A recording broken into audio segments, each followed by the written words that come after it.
こんにちは、ピアノチューナー小野です。今回は基礎英語力ゼロからオンライン英会話を毎日4年間取り組んだ結果についてお話ししてみたいと思います。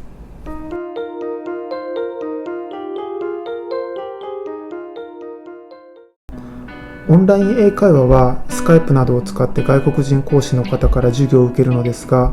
1日25分のコースを4年間受講しました。で、それまで一応本とか CD を買ってみて、英語の聞き流しとか文章の丸暗記とか試してはみたのですけれども、成果が得られなくて、でこのままではもう英語喋れないなと、一生喋れないなと思いまして、14年前にオンライン英会話を始めてみました。で、最初に驚いたのが、想像以上に自分で思っていたよりもはるかに自分に英語力がない現実で、もちろんすごく緊張もしてるんですけれども、相手が何を言っているのか全く理解できなくて、なので25分がただただ苦痛でした。それで、作戦を練り直してしっかり予習をしてから、テキストを読んでいくタイプのレッスンを受け始めたんですけれども、やっぱり予習がもし間に合わなかったらまたひどい25分になってしまうのが分かっていたので、必死で予習をするという、状態が、最初の3ヶ月間は続きました。で、レッスンを始めて3ヶ月目ぐらいにだいぶ親しくなった先生が、これ分かるって感じで do とか did とか does とか、書いてある表を送ってくれたんですけども、そこで初めて、中学校で習う基礎英語を分かってないってことに、気がついて、そこから3ヶ月ぐらいは、現在形とか過去形とか現在進行形とか、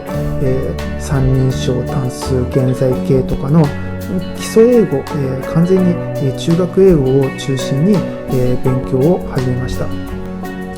最初の1年で、すごく簡単な雑談ならできるようになってきまして、例えば天気の話とかで、講師の方が How is the weather? って、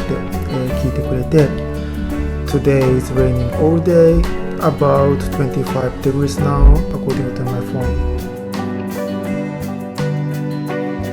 先生から今日の出来事を聞いてもらって、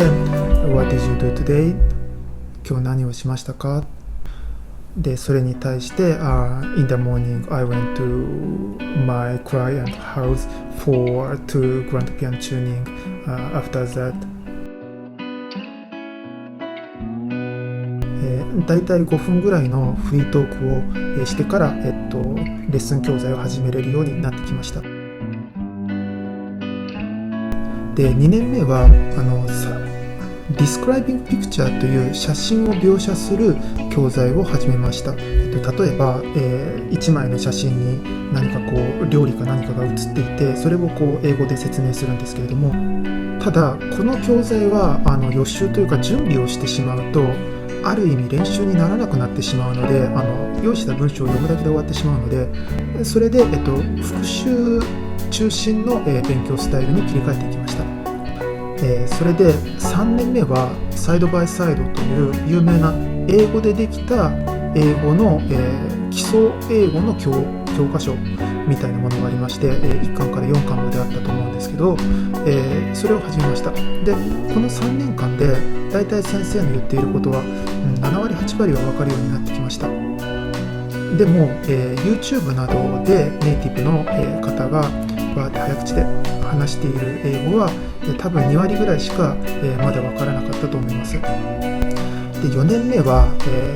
実践ビジネス英会話という教科書を始めまして、予習も復習もほとんどすることがなくなってしまって、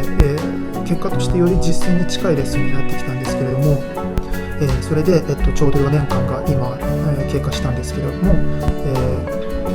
一番集中したのはリスニングスキルで、一応相手が多少加減をしてくれれば大体話を、理解できるようになってきまして、そんな難しい、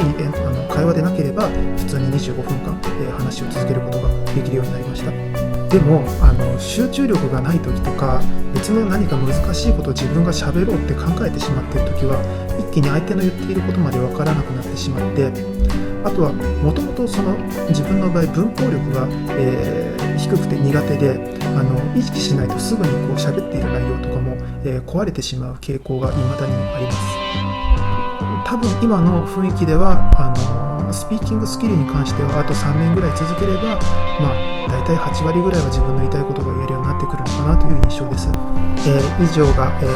基礎英語力ゼロからオンライン英会話を毎日4年間取り組んだ結果でした。最後までご視聴いただきましてありがとうございました。この動画が良かったと思っていただけた方はグッドボタンとチャンネル登録をぜひお願いいたします。ありがとうございました。